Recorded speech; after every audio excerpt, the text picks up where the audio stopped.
Hi everyone, my name is Sarah Beth, and I just finished reading The Name of the Wind by Patrick Rothfuss. This book was published in 2007 and is about 720 pages long. This book is part of the Kingkiller Chronicles, and it's still awaiting the third book in the series. This would be the first.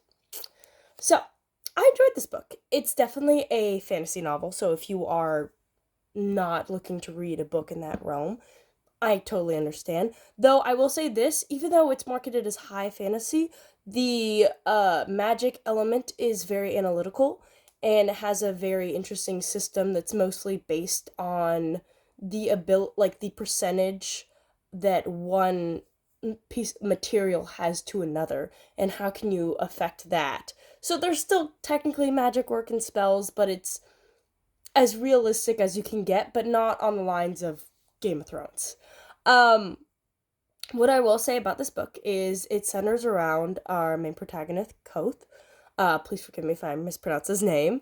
And he was raised as an actor amongst like a traveling troupe, in which they entertain the masses and were nomads.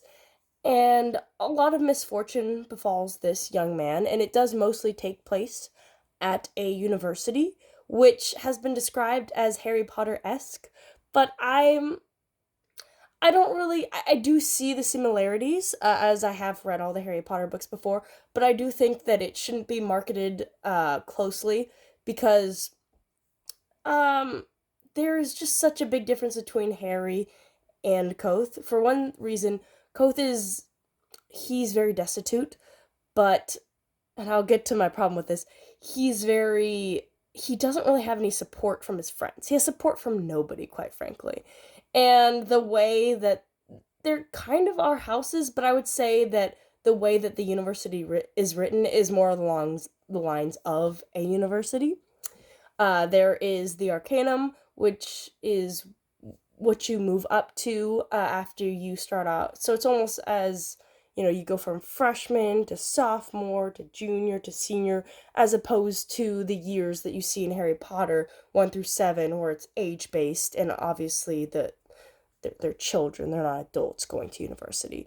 Because university does tend to take longer than the 4 years, and each different program of university has different requirements that need to be met, and so on and so forth. So, once again, if you're picking up this book thinking it's a lot like Harry Potter, I believe you are wrong.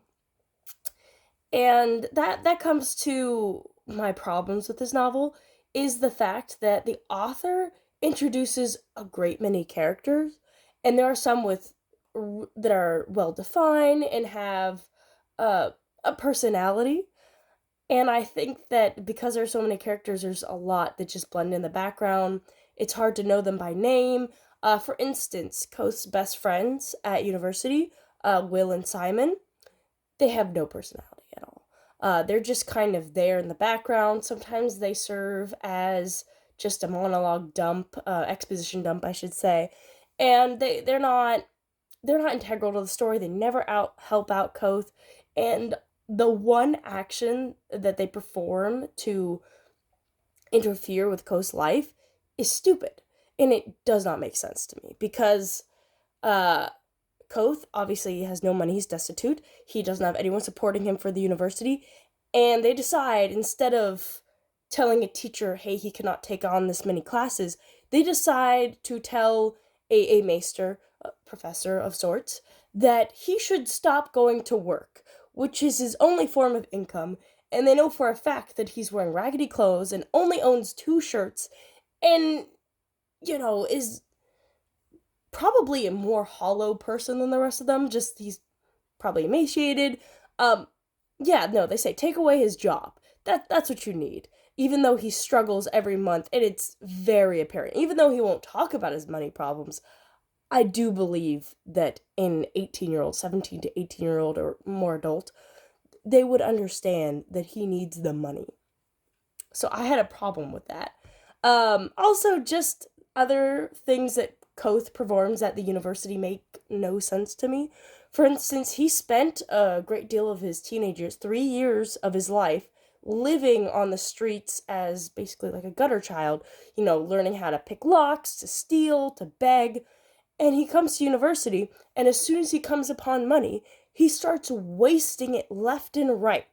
And there comes a point where he goes to essentially a loan shark, and when the possibility of paying off the loan comes before him, he chooses not to. He chooses to stay under the grips of someone that could harm him, which makes no sense. If you have the money, you pay it off right away. He also just in general wastes a lot of money, and maybe that's due to his age because he is quite young during this time period. He's only 15 years old. And I just think that there's a lot of actions that if you have struggled that much in life, you would learn to penny pinch because you do not know if you will be getting another meal.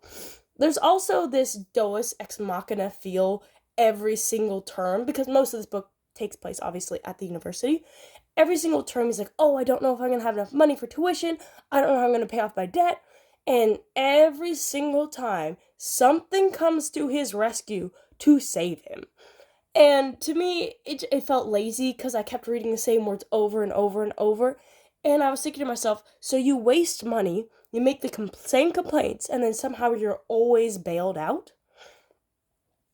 Other than that, I will say that was just nitpicking on my behalf, but I do think that the book is well written.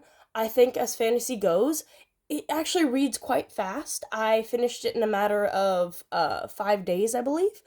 And I think that even though, if we look at the pages here, the writing isn't completely dense, but it is close packed, and the pages are actually 720 pages long. It's not in a larger font. There's not, it's not it's single spaced. It's not double spaced. So it's definitely its length, but it doesn't feel too long.